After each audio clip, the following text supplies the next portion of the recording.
زمانے میں وقت علم اور عمل سے برکت کیوں ہو گئی ہے؟ اللہ تنہا، انسان تنہا، پھر اللہ نے انسان کو ہجوم میں کیوں گھیر رکھا ہے؟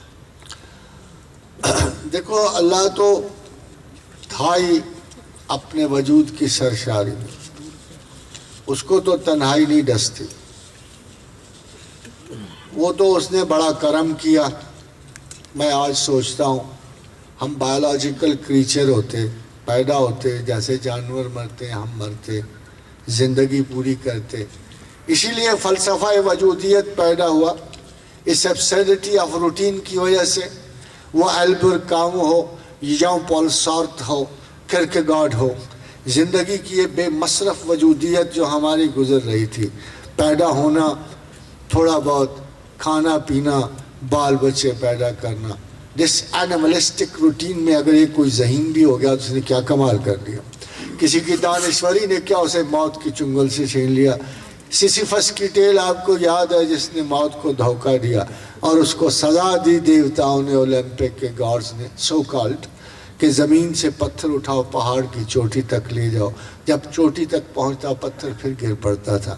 یہ بے مصرف زندگی، یہ بوریت، اس کو 3 لفظوں میں آپ بیان کر سکتے ہو: ہارر، بورڈم اینڈ گلوری۔ یہ ہارر ہے لائف کا جو ہم پہ عائد کیا گیا، یہ بورڈم ہے روٹین کی جس سے بچ کے ہم نہیں سکتے، اور گلوری خود فریبی ہے جو ہم اپنے آپ کو ترقی کی صورت میں دیتے رہتے ہیں۔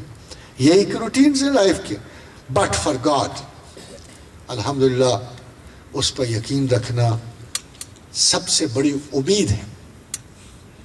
سب سے بڑی امید جو سینہ انسان میں زندہ ہوتی، اس کا خوف نہیں، امید، وہ ہمیں ایک طویل زندگی کی بشارت دیتا، وہ ہمیں زندگی کی عجیب و غریب نعمتوں کی بشارت دیتا۔ اور مانگتا کیا ہے جواب؟ کچھ بھی نہیں، کچھ بھی نہیں مانگتا۔ فرمایا رسول اللہ صلی اللہ علیہ وسلم نے، حدیث ابو ذر ہے، حدیث معاذ بن جبل، ابو ہریرہ ہے، سب کی حدیث ہے۔ ایک سمپل کال، جس نے دل سے ایک مرتبہ لا الہ الا اللہ کہہ دیا، محمد رسول اللہ کہہ دیا، اس پہ ہمیشہ کے لیے نار دوزخ حرام کر دیا۔ کیوں نہیں آپ کو اعتبار آتا؟ کیوں نہیں یقین آتا؟ فرمایا رسول اللہ صلی اللہ علیہ وسلم، یہ حدیث قدسی ہے کہ جبریل امی ایک غیر مہذب، نالائق، مجرم پیشہ، سخت مجہول العلم شخص کا کیس لے کے آئے کہ کتاب گناہ میں اس نے اول و آخر کسی نیکی کو دخل نہیں دیا۔ تو کہا اب کیا کہتا؟ فرمایا پروردگار توبہ کر رہا ہے۔ اس کو کہا اچھا کیوں کر رہا ہے؟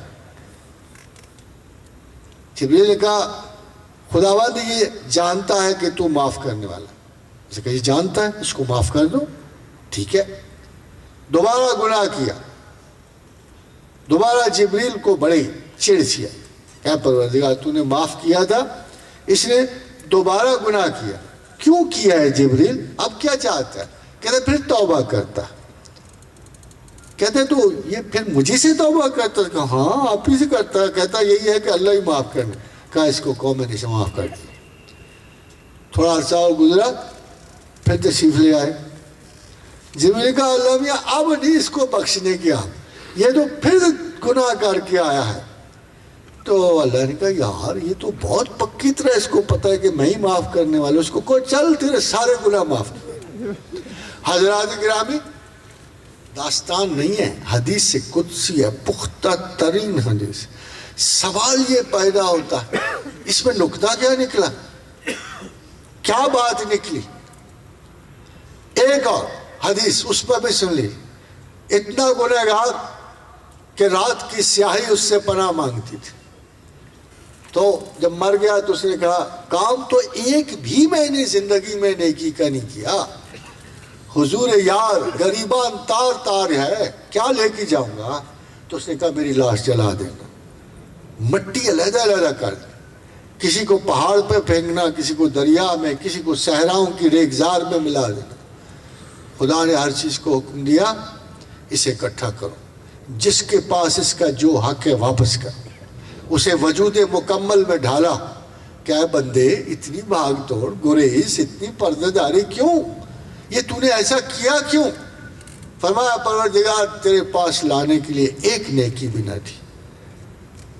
کہا اللہ نے یار یہ تو بتاؤ یہ میری وجہ سے کیا تو نے؟ کہا پروردگار تجھ سے ڈرتا تھا، مجھے پتا تھا تو ہے، میں تجھ سے ڈرتا تھا، مجھے پتا تھا کہ میں نے تیرے حضور جانا ہے. کہتے اتنے اچھے یقین والے کو میں کیسے سزا دے سکتا ہوں؟ جا تجھے میں نے بخش دیا. خادم حضرات دونوں احادیث کو آپ دیکھیے، یہ مولویانہ احادیث نہیں ہے، اس میں ایک پہلو کامن ہے کہ somebody for sure knows that he has God somewhere. اس میں ایک چیز یقینی ہے کہ انسان کو حتمی یقین ہے کہ جو خطا و نسیان جو میں نے کی سو کی، مگر کوئی میرا پیچھے بخشنے والا موجود ہے. یہ فیتھ اللہ کو چاہیے آپ سے. کل یا عبادی الذین اسرفوا علی انفسہم، اے بندگان خدا، اے پیغمبر کریم، ان لوگوں سے کہہ دو تم نے بڑے گناہ کی. کتنے گناہ کیے؟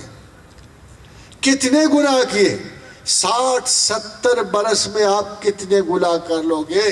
کیا ٹریلین اور ٹریلین اور حد و حساب سے باہر کائنات کی اس رحمت کو تم گزند پہنچا لو گے اپنے 60 سالوں کی گناہوں سے؟ آپ خود غور تو کرو کہ جو شخص یہ کہے کہ میرے گناہ نہیں بخشے جائیں گے، وہ اللہ پہ کتنی گستاخی ذہن کر رہا ہے. یعنی اس بے پناہ وسعت و بے قرار رحمت کے عوض آپ اسے 60 سال کے گناہ شو کر رہے ہیں. تو خدا کہتا ہے کل یا عبادی الذین اسرفوا علی انفسہم، ان سے کہہ دے بہت خطائیں ہوئی تم سے، بہت گناہ کی، سب سے بڑا گناہ نہ کر بیٹھنا. لا تقنطوا من رحمت اللہ، اللہ کی رحمت سے مایوس نہ ہونا، کسی کو بخشنے والا سمجھنا، کسی کو دیکھنا کہ وہ تمہیں معاف کر سکتا ہے. میں نے پیدا کیا، میرا حق ہے سزا و جزا کا. جو مجھے مانے گا، جو مجھ پہ یقین رکھے گا، میں اسے ضرور معاف کروں گا. اس کے ان اللہ، دیکھو قرآن کے لفظ سادہ ہیں، ایڈیشن کوئی نہیں ہے. ان اللہ یغفر الذنوب جميعا، قانون ہے یہ، پورا قانون ایک آیت میں قانون ہے.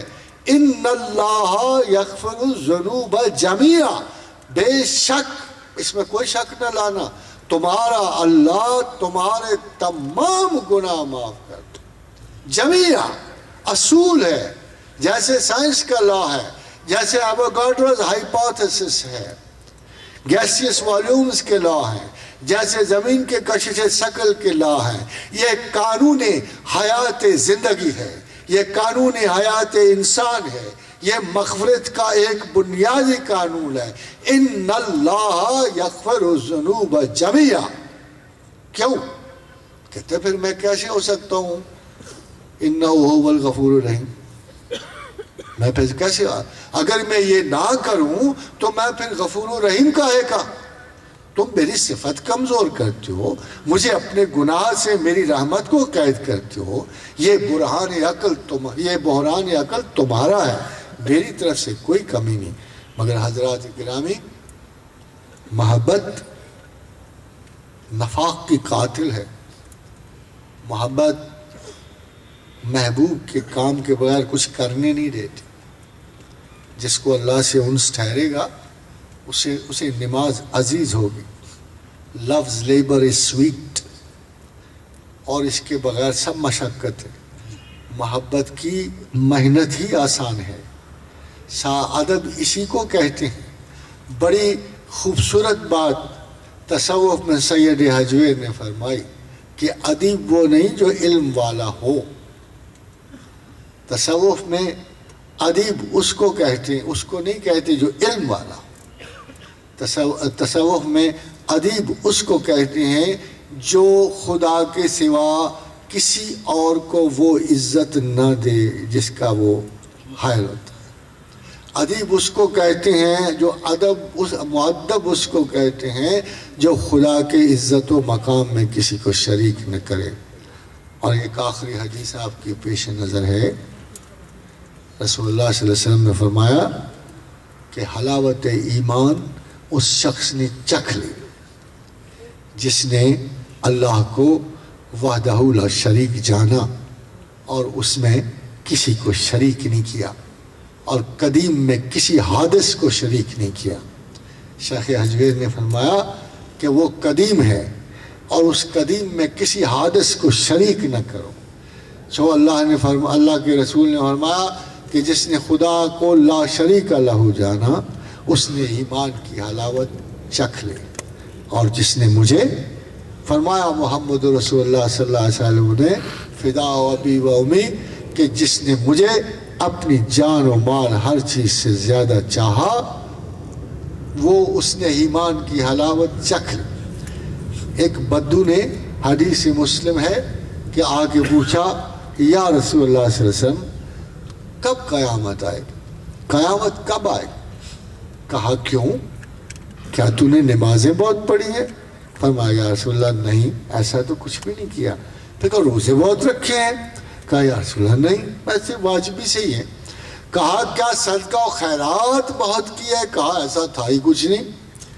کہا تو پھر کس برتے پہ تم قیامت کو پوچھتے ہو، کس برتے پہ قیامت کو پوچھتے ہو؟ فرمایا یا رسول اللہ صلی اللہ علیہ وسلم مجھے آپ سے محبت بہت ہے۔ فرمایا رسول اللہ صلی اللہ علیہ وسلم نے تو پھر قیامت کے دن لوگ انہی کے ساتھ اٹھائے جائیں گے جن سے انہیں محبت ہوگی، تو میرے ساتھ اٹھایا جائے گا۔